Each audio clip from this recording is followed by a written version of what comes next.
Morning student. आज अपन पढ़ेंगे अगला लेसन जिसका नाम है विश्व में मानव अधिवास। मानव अधिवास अपन ने पिछला लेसन पढ़ा था प्रवास। प्रवास से जुड़ता हुआ ही है अधिवास है। अब अधिवास क्या होता है कि मानव के द्वारा जो निर्मित जो वो प्रवास, तो अपने पिछले लेसन में पढ़ लिया। अब अधिवास क्या होता है? अधिवास का मतलब होता है कि जो मानव बसा हुआ है उसने किस प्रकार के अपने संगठित समूह के लिए जो आवास का निर्माण करता है उसे ही अधिवास कहा जाता है। अब आवास, जैसे आवास किसे कहेंगे? आवास वो है जैसे अपन मकान बना के रहते हैं, कोई झोपड़ी बना के रहता है, कोई कच्चा मकान बना के रहता है, कोई पक्का मकान बना के रहता है, तो इसे ही आवास कहते हैं। अब इन आवासों का संगठित रूप एक जगह जहाँ ज्यादा आवास बनते हैं उसे अधिवास कहा जाता है। ठीक है। अब मानव अधिवास क्या होता है, इसकी कुछ विद्वानों ने परिभाषाएं दी हैं, वो अपन को याद रखना है। ठीक है। अब मानव अधिवास का अर्थ क्या है? आसान भाषा में मैंने तुम्हें बता दिया कि मानव अधिवास किसे कहते हैं? आवासों के संगठित समूह को ही अधिवास कहा जाता है। अब सरल भाषा में पृथ्वी के धरातल पर, इसमें लिख लो, पृथ्वी के धरातल पर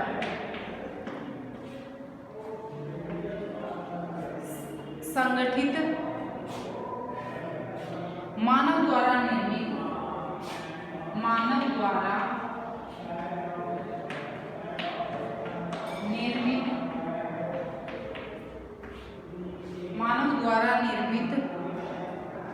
एवं विकसित आवासों के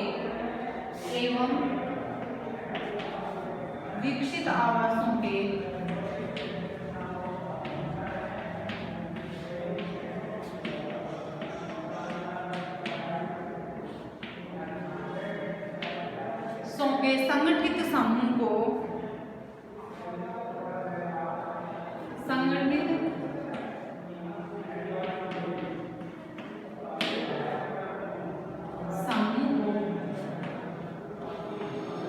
अधिवास कहते हैं।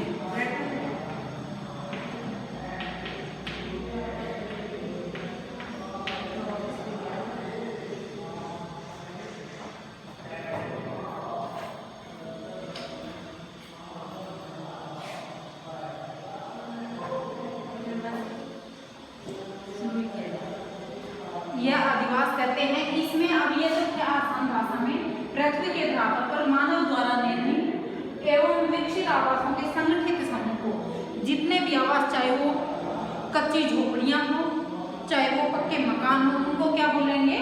अधिवास कहते हैं। ठीक है। अब इसमें देखो आगे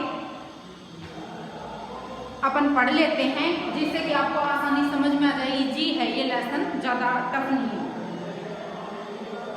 पृथ्वी के धरातल पर मानव द्वारा निर्मित एवं विकसित आवासों के संगठित समूह को अधिवास कहते हैं। मानव अधिवास को मानव बस्ती भी कहा जाता है। मानव अधिवास साधारणतः स्थायी रूप से बसे होते हैं, किंतु कुछ अधिवास अस्थायी भी होते हैं। ये एकाकी एवं संकुल भी होते हैं। अब इसके दो प्रकार बताए हैं मानव अधिवास के। कौन कौन से? स्थायी अधिवास, जिनका वर्णन अपन आगे करेंगे, स्थायी अधिवास, और दूसरा है अस्थायी अधिवास।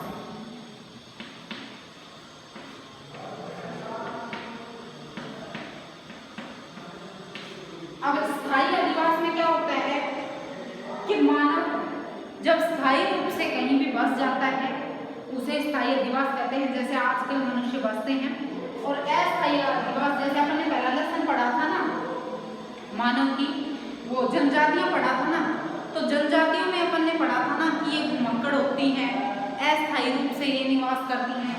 तो इस प्रकार के जो अब जैसे प्राचीन काल में, प्राचीन से भी प्रागैतिहासिक काल से भी पूर्व जो बस्तियां थी, क्योंकि जब तक मानव ने स्थायी रूप से पृथ्वी पर रहना शुरू नहीं किया था तब तक अस्थायी अधिवास ही उसका रहता था, क्योंकि वो जहाँ रहता 2-3 साल, जैसे अपन ने पढ़ा था कृषि पिछली कक्षाओं में पढ़ा था अपने कृषि के प्रकार, तो उसमें गहन कृषि करते थे लोग या स्थानांतरित कृषि, चरवासी पशुचारण, तो वो करते थे। तो उनका क्या होता था, अधिवास कैसा होता था, अस्थायी होता था। जैसे अब आदि मानव है या कुछ जातियां, जैसे अपन ने जनजातियां पढ़ी थी, कुछ जनजातियां इस प्रकार की हैं कि वो स्थायी जीवन नहीं जीती। जैसे अपने यहाँ अब देखते हो आप, ये लोहार हैं, बंजारे हैं, ये घुमक्कड़ जातियां होती हैं ना, इनमें क्या होता है कि एक स्थान से दूसरे स्थान पे वो चले जाते हैं और अस्थायी रूप से ही अपने आदिवासों का निर्माण या अपने आवासों का निर्माण वो करते हैं कि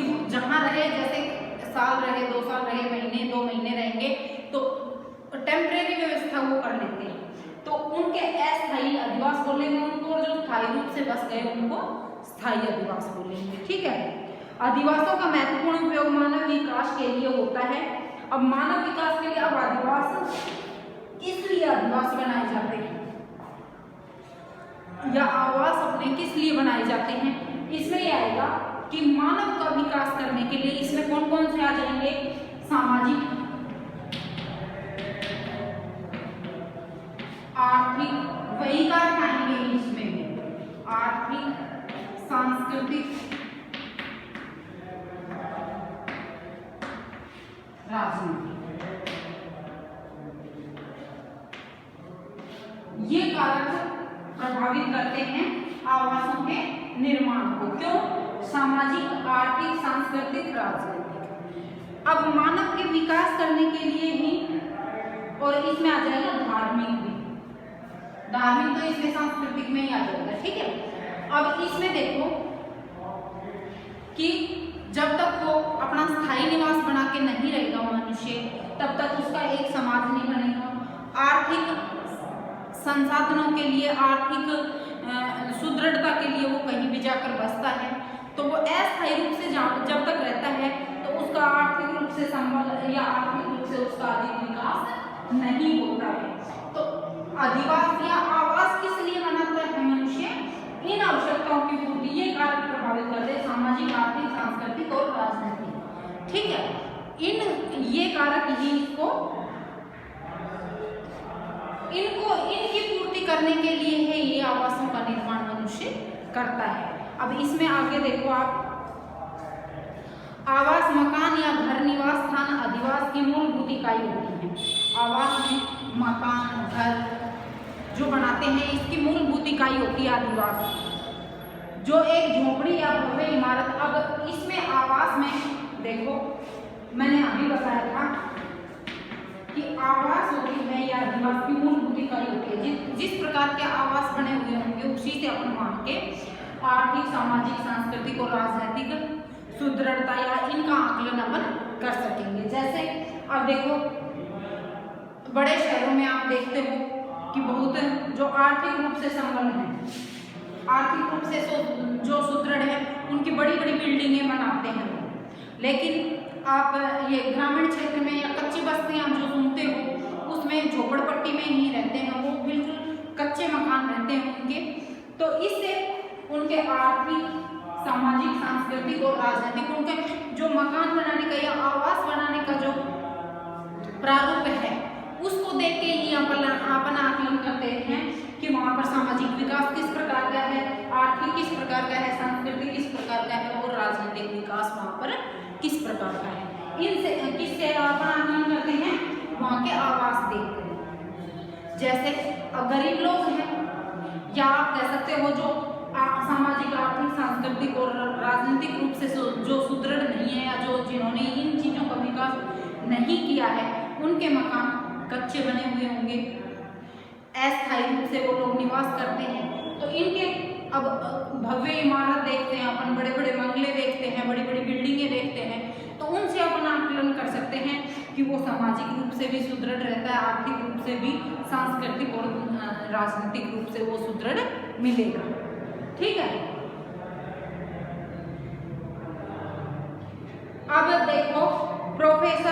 विडाल डी लाप्लास के अनुसार मानव द्वारा स्वयं के आवास एवं अपनी संपत्ति को रखने के लिए निर्मित संरचना से। अब प्रोफेसर जो विडाल डी लाप्लास हैं उन्होंने आदिवासियों की यह परिभाषा दी है। क्या? प्रोफेसर विडाल डी लाप्लास, ठीक है। अब इन्होंने क्या दी है, देखो इनके अनुसार मानव द्वारा स्वयं के आवास एवं मानव द्वारा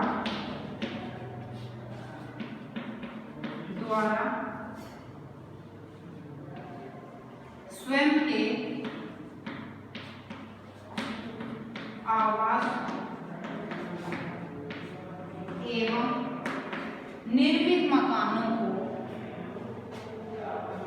आवास एवं अपनी संपत्ति को रखने के लिए एवं अपनी संपत्ति को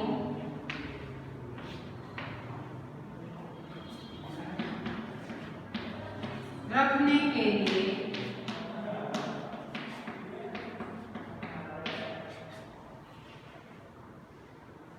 के लिए निर्मित संरचना से है। निर्मित संरचना से है, ठीक है। अब इन्होंने देखो साधारण शब्दों में तो पृथ्वी के धरातल पर मानव द्वारा निर्मित एवं विकसित आवासों के संगठित रूप समूह को अधिवास कहा जाता है। अब लास्ट ने क्या दी है इसकी, मानव द्वारा स्वयं के आवास एवं अपनी संपत्ति को रखने के लिए निर्मित संरचना है। क्या? अधिवास। इसमें यह अपन ने अभिवर्णन किया ना कि वो आर्थिक, सामाजिक, सांस्कृतिक कारक इनको प्रभावित करते हैं, इसी से है। अब है मानव अधिवासों की उत्पत्ति। अब मानव अधिवास किस प्रकार से किया, तो मानव अधिवास की अर्थ था, ठीक है। कई बार क्वेश्चन पूछ लिया जाता है मानव अधिवास किसे कहते हैं, मानव अधिवास से क्या अभिप्राय है, तो आपको साधारण शब्दों में यह परिभाषा लिखनी है और जो ये विद्वानों के द्वारा दी गई परिभाषा है उसका फिर आपको वर्णन करना है, जो मैंने अभी समझाया, ठीक है। अब इसके बाद है कि ये तो हो गया अर्थ, अधिवासों का अर्थ कि आवासों के समूह को अधिवास कहा जाता है, संगठित समूह को। और वो किस लिए, अब लास्ट ने इसकी किस प्रकार से परिभाषित किया है कि अपनी संपत्ति को रखने के लिए मनुष्य आवासों का निर्माण करता है। अब मानव अधिवासों की उत्पत्ति में वही आ जाएगा कि मानव अधिवास किस किस प्रकार के बने हुए होते हैं। अब मैंने तुम्हें बताया मानव अधिवास कच्चे मकान से लेकर और भव्य इमारत तक को अपन आदिवासी बोलेंगे। या किन किन रूप में, देखो इसमें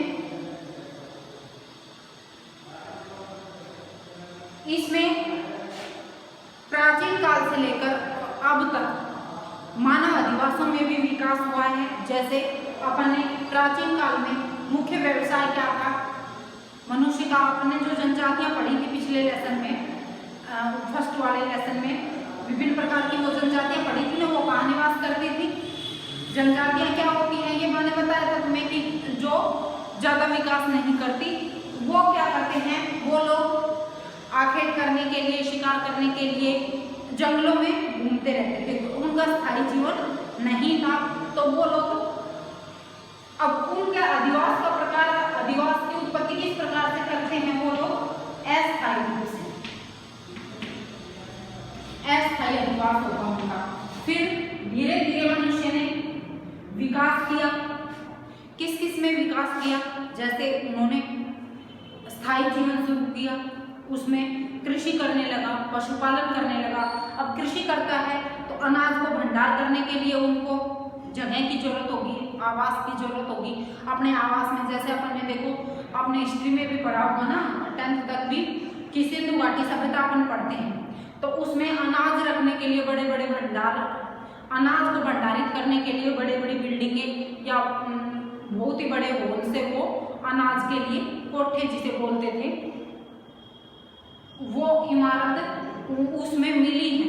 उनके जो साक्ष्य मिले हैं उसमें अनाज रखने के लिए अलग मिले हैं, किचन भी था उनमें, बीच में जगह जो चौक बोलते हैं वो भी था और चारों तरफ कमरे रहते थे। तो उनमें सारी चीजें अलग अलग उन्होंने, क्योंकि वो सभ्यता काफी विकसित सभ्यता थी उस समय, जो सिंधु घाटी सभ्यता और उसकी समकालीन मिस्र की सभ्यता यानी की सभ्यता है, वो सभ्यताएं जो थी मेसोपोटामिया की सभ्यता है, तो वो सभ्यताएं काफी विकसित थी।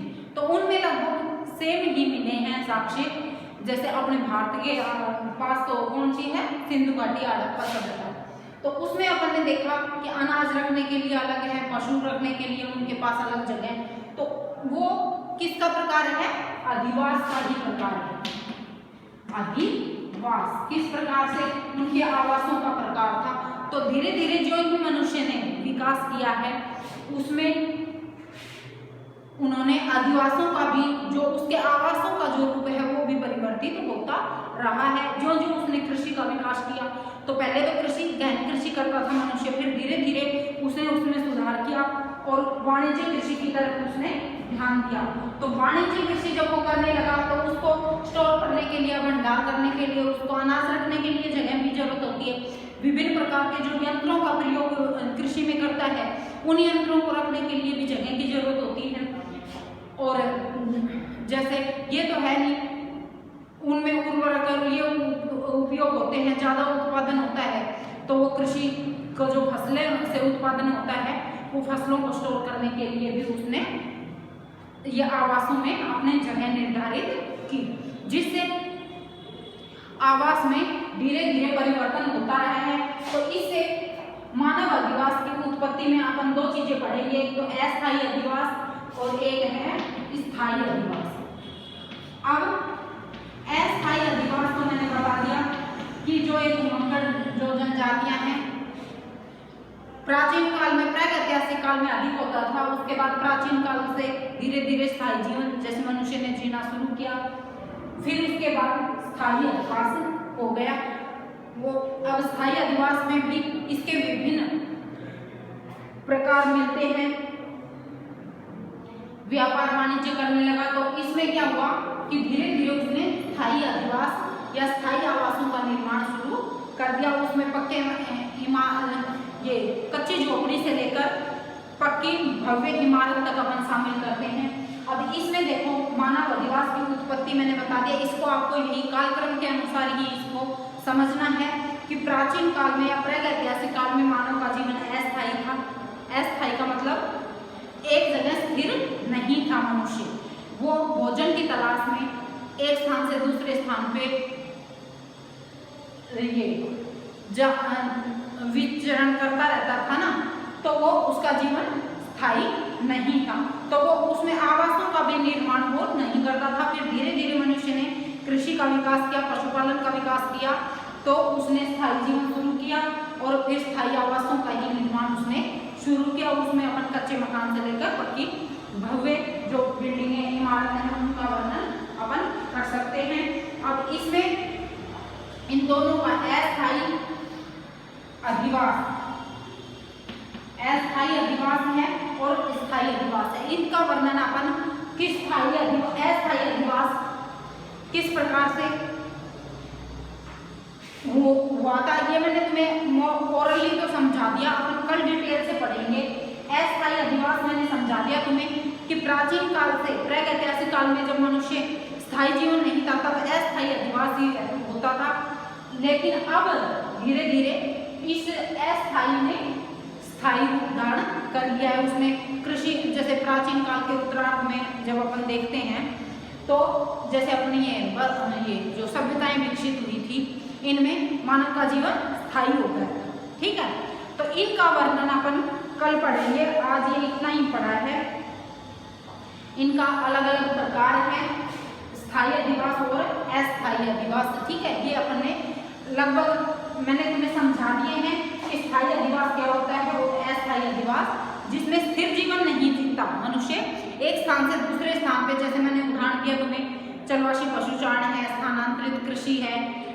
फिर धीरे धीरे मनुष्य ने एक स्थान पर रहना शुरू किया, उसने गहन कृषि शुरू की, ठीक है। उसके बाद वाणिज्य कृषि आई, तो स्थायी जीवन उनका शुरू हो गया। इस प्रकार उसने स्थायी अधिवासों का निर्माण किया, ठीक है। उसमें जैसे पशुओं को रखने के लिए आवासों का निर्माण किया, अनाज को भंडारित करने के लिए किया। तो ये जो जो मनुष्य ने विकास किया है, उसी प्रकार से उसके आवासों में भी विकास हुआ है। आप आसान भाषा में ये कह सकते हो कि जिस प्रकार से मनुष्य ने अपना विकास किया है, मनुष्य ने स्थायी जीवन धीरे धीरे शुरू किया था, उसी हिसाब से फिर इन आवासों में भी परिवर्तन होता गया है। अब इन आवासों के जो प्रकार हैं वो अपन कल पढ़ेंगे।